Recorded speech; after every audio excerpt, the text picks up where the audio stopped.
بسم اللہ الرحمن الرحیم۔ السلام علیکم۔ حدیث نبوی صلی اللہ علیہ وآلہ وسلم۔ رسول اللہ صلی اللہ علیہ وآلہ وسلم نے فرمایا، جس کی نماز عصر چھوٹ گئی گویا اس کا گھر اور مال سب لٹ گیا۔ امام بخاری رحمۃ اللہ علیہ نے فرمایا کہ سورہ محمد میں جو یترقم کا لفظ آیا ہے وہ وطر سے نکلا گیا ہے۔ وطر کہتے ہیں کسی شخص کا کوئی آدمی مار ڈالنا یا اس کا مال چھین لینا۔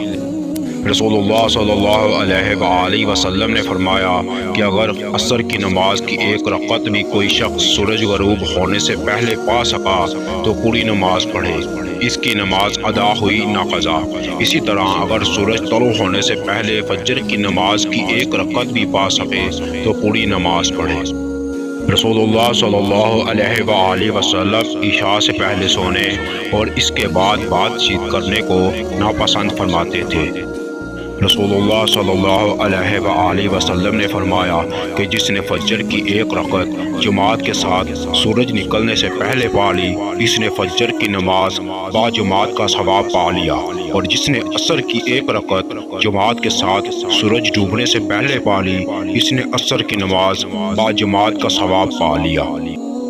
دو شخص نبی کریم صلی اللہ علیہ وآلہ وسلم کی خدمت میں آئے۔ یہ کسی سفر میں جانے والے تھے۔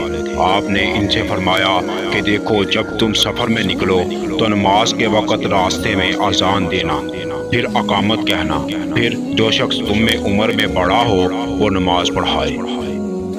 آپ صلی اللہ علیہ وآلہ وسلم نے فرمایا، تم لوگ تکبیر کی آواز سن لو تو نماز کے لیے معمولی چال سے چل پڑو، سکون اور وقار کو بہرحال لازم پکڑے رکھو اور دوڑ کے مت آؤ۔